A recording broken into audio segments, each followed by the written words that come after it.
Alright guys, now that the speed build is done, now we can finally get into the tour of the finished build. So we're outside the location right now, Fredbears, and this is probably my favorite exterior of any Chuck E. Cheese building I've ever done. I don't know why, I really like it. I really do. I really went with the kind of arch aesthetic. And I think it looks really good. Here's the sign right here, just the pop-up sign. But before we get into it, I just want to say that, again, as you all may know, this video is in honor of our 1-year anniversary. So on this day, 1 year ago exactly, I uploaded my first video, the Fredbears Family Diner speed build, and ever since then, I mean, the rest is history. I didn't even talk in the video. So January 13th is our official anniversary. So I thought that this year, it being a 1 year and how far we've come, I thought I'd remake Fredbears. And plus, we've been remaking a lot of our older maps as of late. So, all right, well, enough talking. Let's get right into it. So, this is probably, I know I say this every time I complete one of these builds. I say this every time, but this has quickly become one of my favorite builds that I've done. So right here is the lobby. Right here you got some carpet. This is a homage to FNAF 4. This carpet is very similar to the carpet seen in the mini games, the 8-bit mini games. So that's why it looks like that. And in here you're going to see a lot of the rustic kind of cabin in the woods aesthetic. You'll see it play a much bigger part later. But here's the main counter. This is where you get your tickets and order food at. Arcade machine, gumball machines, and trash can. And then you come to the main hall, which connects everything. And right here you have the prize counter, which is based off of this building in particular is based very heavily off of Pizza Time Theater era Chuck E. Cheese, so a little more rustic aesthetic. Over here you got some ticket machines, but this prize counter is heavily based off of Jasper Jowl's General Store, which was the prize counter in the Pizza Time Theater era. You'll see more stuff. But before we do anything else, let's actually go back here. So this is the break room back here. So this is where the employees come in before the day gets started. You got a computer back here, lockers. This is where, just people come, the employees come. And then this door leads out to the prize counter. So here are all the prizes in here, shirts and plushies and stuff like that. And we're just going to go down this hallway first. You got some claw machines. And then over here you have the bathrooms. Over here, they're both identical. They're not really different. I didn't do any color specifics in here. Main reason why is this is Fredbears, right? So this is kind of this is the first location ever. So I kind of really tried to keep the simplistic aesthetic where they were just starting out, and there's really it's a smaller location, but it's more condensed. And then back here you have the supply closet, just a simple little supply closet. Every place like this needs one. And then we go down here, but we'll actually go down there later. And then you have a planter box. You'll find these scattered around the pizzeria. But let's go into the main showroom. So we'll go through, there are two big doors leading to the main showroom / dining area. And here it is, the main showroom. So there are we got a lot to go over in here, so let's just go over it. Got some trash cans right here, another plant thing. You have a poster on the wall of Spring Bonnie. That's a Spring Bonnie poster. Well, actually, I want to say this. Spring Bonnie in my universe is called Buckwheat Bonnie. He's kind of more of a country guy. And Buckwheat, I thought Buckwheat was a pretty good name because wheat is yellow and he is yellow. So I don't know. I thought it was good. I always hated how Spring Bonnie had kind of become the official name, and I think that's kind of dumb. But, so you guys probably noticed, we'll do the stage in a second. You probably noticed these booths areas. So, matching with the stage, which we'll talk about in a second, I really wanted to keep the rustic kind of log cabin vibe alive. And I originally didn't have these original things in the plan, but once I built the showroom was very barren. There wasn't a lot going on in here, and I really wanted to put something on these two walls. So I decided to put coverings over the booths, which is a real thing that places do in real life. I mean, the one that comes to mind right now is like Olive Garden. Olive Garden has a very similar style where they'll have a little it's pretty much just this, but it's just not the style of Olive Garden. And got some booths over here, color coded, of course. And then over here you have some coin machines. We'll go in there in a minute. You have some speakers in the corners just to make the music in the room feel more alive. Over here, we'll actually go in here. This is just a separate dining room. Actually, what these dining rooms were called are quiet dining rooms. These are dining rooms separate from the showroom. If you just want to come in here and eat, and you don't want to be next to the loud show, you can come in here. More posters on the walls. And then we come back to the showroom. And then this is kind of different. So usually a place like this, usually there'd be party tables here. Well, I kind of like the idea that Fredbears Family Diner wasn't originally planned.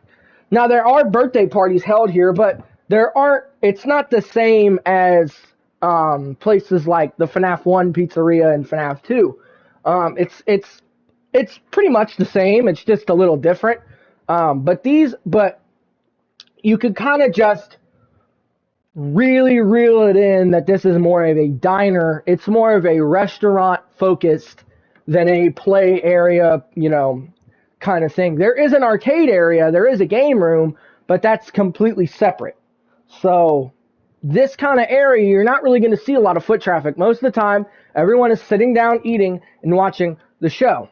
So that's just kind of how I really wanted to get the diner aesthetic in. And these could still double as party tables. I mean, you can get a party of 3 or 4 and just sit at these tables. So that's just kind of how it is. I did put birthday tables in here originally, but then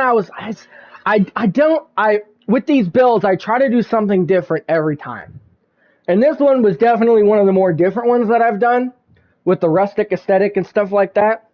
But I didn't want to do another one with a bunch of party tables. I didn't like it.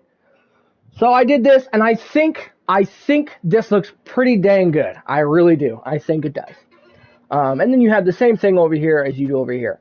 So before we get to the stage, I want to go over the kitchen. So right over here is the drink area, and then here's another trash can, and then you come back here to the kitchen. So here's the kitchen back here. Very simple. Very simple. Cabinets, refrigerators, pizza oven. Very simple. We'll go to the back alley stuff later. And then let's go look at the game room. So this game room I'm very excited about. I don't know why, but I really like the game room because the game room has a forest theme, which is actually based off of real Chuck E. Cheese Pizza Time Theater. I believe it was called Magical Fantasy Forest. And that's how they did their arcade rooms back in the day. They would have kind of facades of trees in there, and it was really cool. And that's kind of what I did. So I'll throw an image up on screen.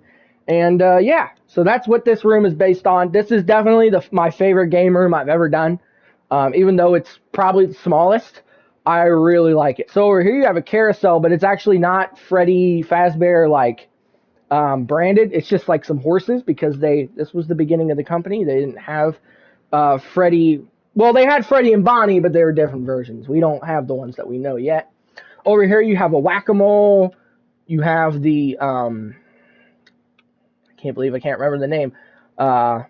Hockey tables just like in FNAF 2. Over here you got the skee ball. And yeah, so here's the Magical Forest arcade / game room. I really like this room. This is my favorite game room I've ever done. And then back here you have the parts and service. So You probably just saw some. We'll go over it in a second.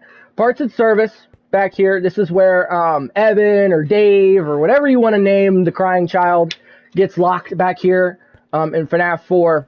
And so that's why all the heads are here. And I like this room a lot as well. There's a lot of texturing. And then back here you have a water heater and some generators. You have generators along the wall, air pumps. And in this corner, you have Monty. So it's come to my attention that in Secret of the Mimic, Monty, or at least a Gator Springlock suit was made, or at least like designed. I personally didn't see it through our playthrough, but I think I got the worst ending possible. I don't think I played it right. And we will not be playing it again. But I mean, I do have some problems with that game on how it kind of retcons a lot of the past. But I do kind of like Monty. I really like Monty a lot. So I just decided, screw it. I'm going to throw him in here somewhere. So Monty is actually being designed back here. He's not show ready yet. Lore goes that he is actually the animatronic that they're planning on putting in the game room. But he's not ready yet. He's still being designed. So they're back here kind of testing and stuff like that. But before he can get on any stage or anything, the bite of 83 happens. And he doesn't ever see the light of day. So that is Monty. I know it's different, but I wanted to do something different. I didn't want it just to be a normal Fredbears. I want to do something different. So there is Spring Lock Suit Monty, or whatever you want to call him. So spring lock suits, right? They're an interesting, unrealistic thing, but I did want to play with that a little bit more. So since they really like the idea that spring lock suits are wearable costumes and animatronics at the same time, I thought it would be cool if I connected the stage to parts and service. So employees can be inside the spring lock suits and go in and out of parts and service, and it's almost like they're going inside the house, which transitions us perfectly into the stage. Now, this is probably my second favorite stage that I've built. Number one is definitely the FNAF 1 Pizzeria. I just love that stage so much. But this is definitely a close second. This stage is heavily based off the rocker stage, or the house stage, or whatever you want to call it, from real Chuck E. Cheese history.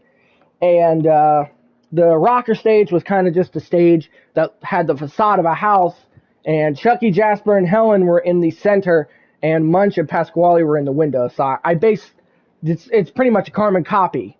But I really like it for this building, just because it matches the rustic aesthetic, and I really like Fredbear and Spring Bonnie character-wise to be kind of southern, kind of more country than later iterations. But the house is really good. I like it a lot. We've got the windows to the side. We got the flowers. We got plants. We have a porch swing. And then you have the door, like I said, which leads into parts and service. So the animatronics could either walk back there or be taken back there. There is a curtain. I just didn't build one because to build the curtain, it would kind of mess with the house, and I really didn't want to mess with it. And then behind the house is just some clouds and the sun and a blue wall. So that's the stage. Like I said, a very good stage. I like it a lot. But I like the idea that the spring lock suits can be used on stage. So maybe for special parties, the employee could get into one of the suits and come out on stage and dance a little livelier. So that's how the stage works here. So that's that. And then finally, let's get to the back here. So this is the final part of our tour. And then back here is the manager's office / Henry, Emily's, and William's office. Now, I'm pretty sure these two were working together when Fredbears was around. Correct me if I'm wrong. I also want to say I apologize. In the FNAF 2 remake, I got the lore completely wrong. I said that Charlotte Emily died at the 1987 location, the FNAF 2 location, which is wrong. That's wrong. I'm sorry.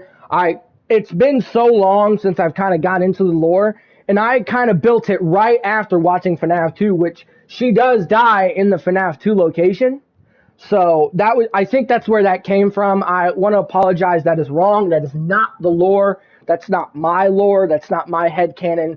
Trust me. The next map that we will be building is most likely going to be the 1983 location where she does die at, which is where the first 5 missing children went missing. So that is probably the next build we're going to be doing. So that will all be cleared up in that video. But like I said, I do want to apologize for getting that lore bit wrong, because that's a really big piece of lore for me to get wrong, and that's my fault. So, but back here you have Henry and William's desk. You can kind of tell whose is who. Henry's is a little more lively. He's got a flower. He's got green carpet. And Williams is a lot more refined and more industrial looking and more plain. And more serious, I guess. And then over here, they're actually designing the puppet. So the puppet is intended because in my universe, when they was working on this Fredbears, they was planning on staying in this Fredbears for a long time, for the foreseeable future. And they was just going to keep adding things onto it, like Monty in the parts and service and the puppet. But then the bite happened and they were forced to close. But the puppet was so far into production that they just put her in the 83 location, which we'll see. So that's why the puppet exists. I don't know if that's lore accurate, but it is in my universe. And then, so you can tell this hallway is kind of a back hallway because it's got some trash in here. And then back here, you have the back alley. And then over here, you got some dumpsters, some pipes on the wall. And then you have some generators. And then this door actually leads you to the kitchen. And over here, you have Henry and William's cars. You have a purple one and a green one. I always associate Henry with green. So usually green in my universe usually is connected with Henry. And yeah, guys, that's pretty much it. See, it's a very small location, but that's on purpose. You know, we wanted it. It was the first location ever, so it needed to be small, right? It can't really be this huge, giant place. This was them first starting out, so it's kind of supposed to be a smaller location. And yeah, guys, that's pretty much it. So I hope you guys enjoyed this video. I worked really hard on this video, yeah, I want to just thank you guys for the amazing year that we've had. I made a video a couple days ago about what we're planning on doing in 2026, so go check out that video. And yeah, so this has been Fredbears Family Diner speed build. I personally love it. It's probably my second favorite build. I think I really hit it out of the park with FNAF 1. I really do. FNAF 2 was okay. There were some problems with it. But this one is definitely up there. And I think it's way better than the first one I did.